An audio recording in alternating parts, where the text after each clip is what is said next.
Well, good morning, friends. I'm so excited for today's video because I'm going to be sharing with you a tour of Penn State Cirque and also the Penn State Flower Trials. I've been hoping to take you through these gardens for a few years now. I sometimes do a bit of weeding or mulching in these gardens because they're maintained by the Penn State Master Gardeners. These gardens are absolutely free to the public, open dawn till dusk. I'll put the website in the description section below because there are certain times of the year when it is closed. But if you have a free hour, definitely grab a coffee and come down to Cirque to just view all these wonderful gardens. And if you're into native plants, you are really gonna be in for a treat visiting this garden because not only does it give you ideas for different layouts and garden designs, but all the plants here are labeled, which I just think is such a valuable thing to do when you come to a public garden. And so let's go ahead and take a look around. So for the most part, I'll try to stay kind of doing a wide shot and zoom in here and there because there's just so many beautiful flowers and plants to see. There on the right of your screen, you see the wonderful blazing star. I had blazing star in my garden and I feel like I might have accidentally smothered it with other plants. Here we have some bee balm, which the hummingbirds absolutely adore. And I love all the repetition in this area, all native plants, and you can just see here even, it's about 6:45 a.m. Already lots of life moving around this garden. Here's a flower I'm not familiar with. It's called downy skullcap. I love the look of that. Almost reminds me of a baptisia. Some Joe Pyeweed there in the background. And I've already seen a lot of water in this garden. Here we have the always beautiful hoary mountain mint, a fabulous mint to add into your garden and a native plant. Here's a beautiful Annie's hyssop called Golden Jubilee. Really gorgeous.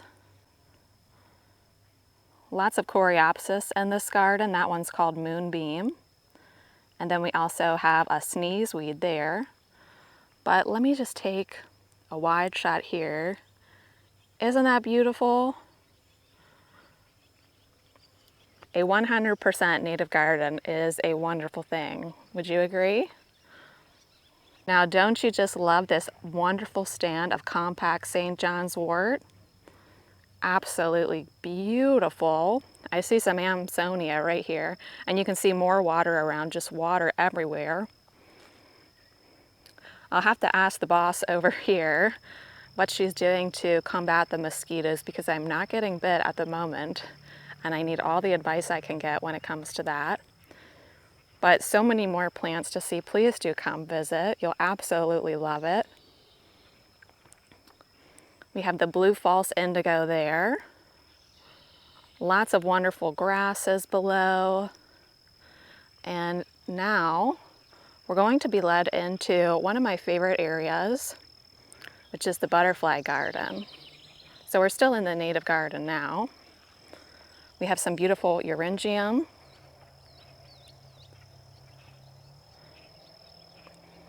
You guys, this is so beautiful. I feel like I can cry. I hope you're enjoying this tour. I'm afraid I'm not familiar with this plant here. And I'm not sure where the sign is. Sorry about that, friends.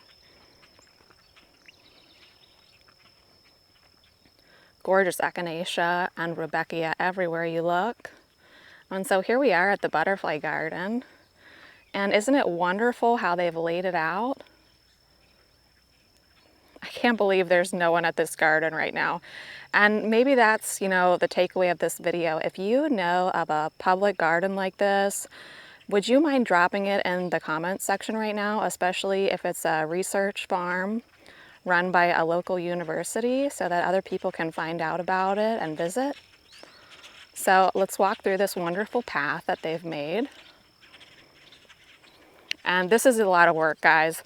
The last time I was here weeding, I was over there, and it really was overtaken by weeds, and everyone's just doing such a fabulous job maintaining it, keeping it beautiful for the public. So I see some tithonia here, I recognize that, but it's not in bloom yet. Probably a compact variety, judging by how it's growing. I love this path right here. Lots of zinnias, blazing star, hyssop, yarrow, butterfly weed, tropical milkweed, field thistle, more bee balm. It's just a paradise for the butterflies over here. And they're also giving you tips here on basically how to create a butterfly garden. So bright masses of flowers. Also, I see signs promoting providing shelter from the wind, planting in full sun, providing open dirt. So lots of great tips too as you walk around these free gardens.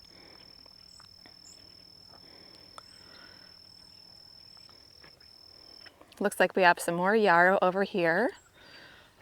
Some different variety of phloxes.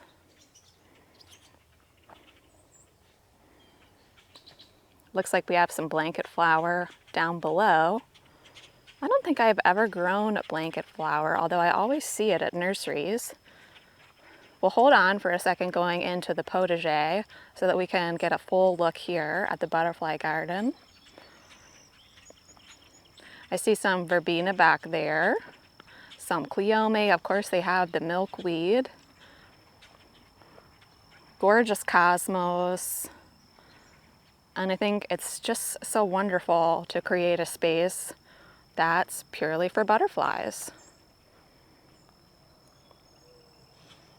So looking back, we were in the native garden.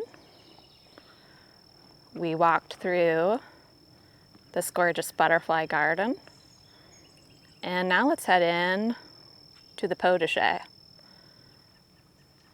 And forgive me if I already said this. I'm so excited. I feel like I can't think or talk straight. Just being here is so wonderful after, so many years of everything being shut down.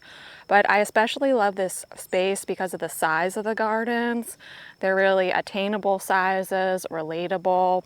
It's not so massive like the big botanical gardens where it's hard to make sense of how to make that beauty work in your own home. These are all sizes that most of us have. So let's enter the protege. This looks a lot different than the last time I was here, and it's really beautiful. Generally, a protege is a mix of ornamental and edibles. So I'm seeing some hydrangeas. Right next to that hydrangea, I'm seeing dill. I'm seeing different cone flowers. I see some squash mixed in here. So cool to see the mix of plants over here. And I love just all the natural pathways with the mulch. Really beautiful. Through that arbor, they call that the raised bed garden. It's pretty much all vegetables over there, and it's beautiful, so well maintained. We'll head over there in just a sec. How do you guys feel about daylilies? Daylilies seem like they're a polarizing plant. I don't have a lot, but I do enjoy them. Gorgeous lamb's ear. Oh, I see some rose campion, friends. I always love to see rose campion here and there. Gooseberries. Do you guys grow gooseberries? I'm not too familiar with those. But once again, mixing the ornamental and the edible, and they're doing such a great job of that. I love this little moment right here. Isn't that oh my goodness, guys. Can you see that catbird? The catbird is wanting to have a cup of tea with me. Darn it, I didn't bring my tea. But isn't this so adorable? Oh, they're doing such a fabulous job over here. Cosmos, verbena, and then of course we have this area all with edibles. I love that idea of doing square foot gardening in the landscape. I never thought of that, and that's a great idea. And way to go, friends. They're doing gladiolas this year over in this garden. I love that. Here we have some herbs mixed in with some squashes. Look at this beautiful area. This isn't a kind of more standard raised bed. So we have the cannas, the tomatoes, the marigolds, some gomphrena, some bee balm. I really love this garden. really beautiful. All Penn State Master Gardeners are volunteers, and I think that really says something about all the volunteers. They're putting in so much hard work just out of the goodness of their heart and the love for gardening, and then the public can come and enjoy these beautiful spaces for free. Potatoes there. So just absolutely amazing. Well done to my friends who work over here in the protege garden. Now let's head into the raised bed garden. Lots of great ideas over here as well. It always looks so well tended in this vegetable garden. I know the woman that's in charge takes great pride in this area. She does immensely immaculate job each year, keeping everything healthy, looking great, providing lots of great ideas for planting. Gorgeous squashes going on right now.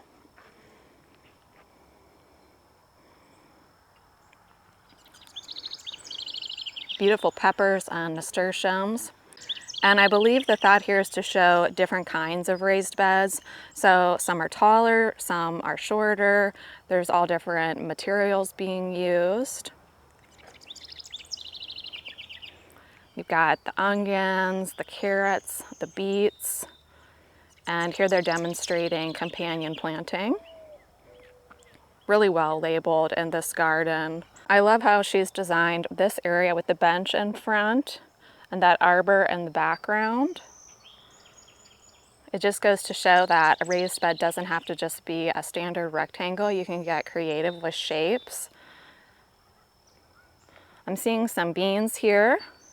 Is this some kind of thunbergia? It looks like, so we have an ornamental mixed in here as well. And asparagus is what you're seeing there in the background.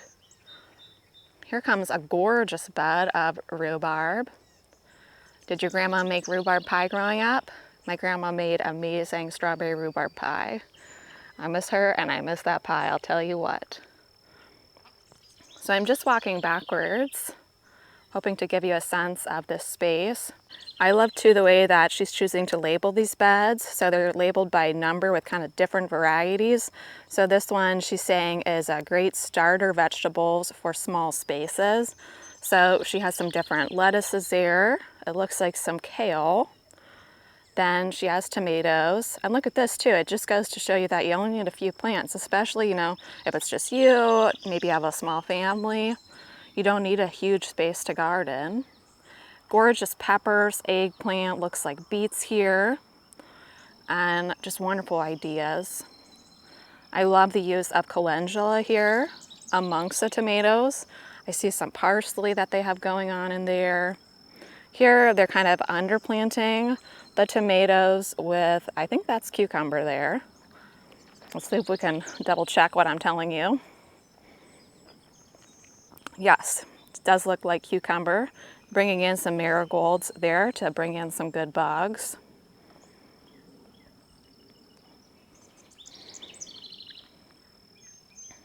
These cattle panel trellises have really become popular the last few years, haven't they? And it looks like she's growing a winter squash up there. And then if you can see in the distance there is where there's composting. There's also this shed here where there's just shovels, wheelbarrows, things like that. And there's actually things planted on the roof. But this is basically a view of the trial gardens that are up here. Let's go over now to the Penn State flower trials, which sometimes the master gardeners will do things like deadheading and cleanup and things like that. But this is where large companies can send their plants to be tested. And let's take a look. So I'll take us over there now. There's lots more to see. There's a garden down below. There's an orchard. I think we might be here all day though, if I show you everything there is to see. But you know what, guys? The butterfly garden. It's really gorgeous, isn't it? Let me know which garden is your favorite. They all are unique and special in their own way. Oh, you know what? We missed a garden. 1 second. So we missed the vegetable garden. I'm really sorry about that. So let's head in here because it's gorgeous over here too.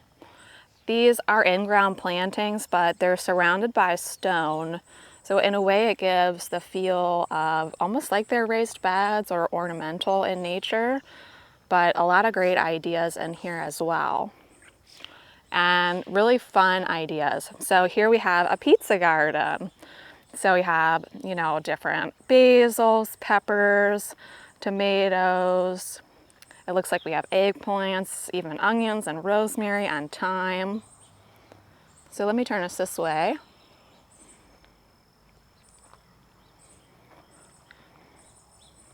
Here's a great plant to have in your garden. This is comfrey. I have some in the hydrangea room.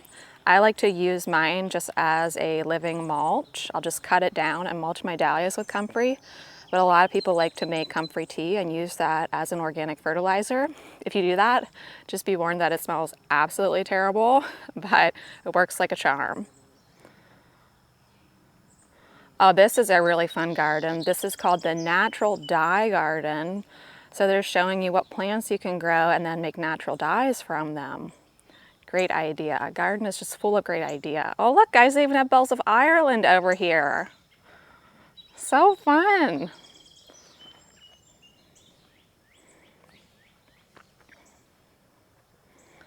We have this little pink moment in the garden right here.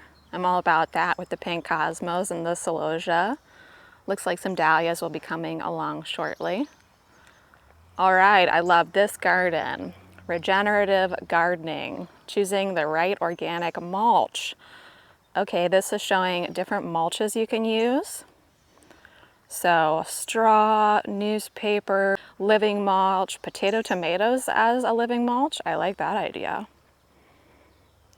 Let's head over here and get some more great ideas. The Polish kitchen garden. So I think over here is a lot of grains from just a brief look at that.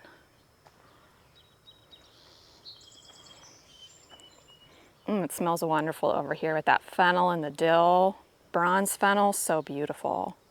More comfrey there. Comfrey is a beautiful plant too. Oh, I see some borage. Where there's borage, there's bees, right? So friends, this is a wonderful garden. I wish I knew a little bit more about this garden. I don't spend any time over here, but there's a lot of great signage and we can all get a lot of great ideas from this area. Now let's head out and head over to the Penn State Flower Trials, which are on the other side of this barn. So friends, you can see that the plant trials here are just absolutely massive. We could spend all day looking at all of these plants. A lot of great contributors that their plants are being trialed here. Proven winners, of course, Syngenta, Terra Nova, Walters. So let's take a look at some sunflowers and some Rudbeckia. Here we have the Suncredible Yellow from Proven Winners. Right next to it, another one from Proven Winners is the Suncredible Saturn. But what I really want to go see are those Rudbeckias. This one is called Sun Reef. The blooms on this one are huge, just as big as my hand, called Sun Chaser. The beauty just keeps going on and on. Oh, look at this color. Okay, I'm going to zoom in on the tag here for you. Not sure if this is available for purchase as of yet, but I love that color. So let me ask what could be a controversial question. Do you like petunias? Do you love petunias? Or do you hate petunias? I am a little bit afraid to share what my answer to that is. What I definitely love is a wonderful salvia in the garden. And I'm really attracted to this red salvia here. Almost kind of could go hot pink or red. It's called Roman Red by Ball. Awesome, beautiful Ball. Another one from Ball here, Purple and Bloom. And here's kind of a light dusty purple. This one's called Blue Chill, also from Ball. And here we have a bunch of bedding annuals that are all for shade. So lots of different impatiens and begonias in here. There's a really nice place to sit here amongst the flower trials if you want to bring a cup of coffee and just enjoy sitting amongst all of these beautiful flowers right here. Friends, I want to stop by this plant quickly. I want to show you the tag. I saw something similar to this at a nursery the other day and I thought it was so cool. I'm wondering if any of you have grown this plant. Perhaps it wasn't this particular variety, but I just love to hear about your experience with it because I think it's so beautiful and it looks like it would make a fabulous dried flower. So this is just a really brief overview of all the flower trials. Let's go down to another trial garden before we say goodbye for today. So down below where you would park when you come is kind of this meadow area. Once again, everything is labeled beautifully and you can just walk through and enjoy these native plants. And it feels a little bit more like a wildflower meadow over here, a native wildflower meadow. Now, I'm not going to go through plant by plant just because I need to get in my volunteer hours for today, but I definitely want to make you aware that this area is available to look through as well, because when you come, you'll be parking up on that hill, and I think sometimes people miss this area, but it's really beautiful. Once again, everything's labeled, lots of different native plants that I had never known about, and you know, just beautiful down here. Beautiful not only because of the flowers, but the birds and the bees in this area. It's worthwhile to come just to sit amongst all these gorgeous birds that are enjoying all of these rudbeckias. Oh, and look at the gorgeous mountain mint right there. Mountain mint, I think, is the most underrated foliage ever and absolutely perfect for wedding work. Well, friends, I think that brings us to the end of this video. I could spend all day here. If you know of another research farm in your state that's something similar to this, would you mind dropping that link as a comment so that other people in your area might be able to discover these great free resources around them? I want to wish you all a wonderful day, and now I actually need to get around to some deadheading, which is why I'm actually here. Bye!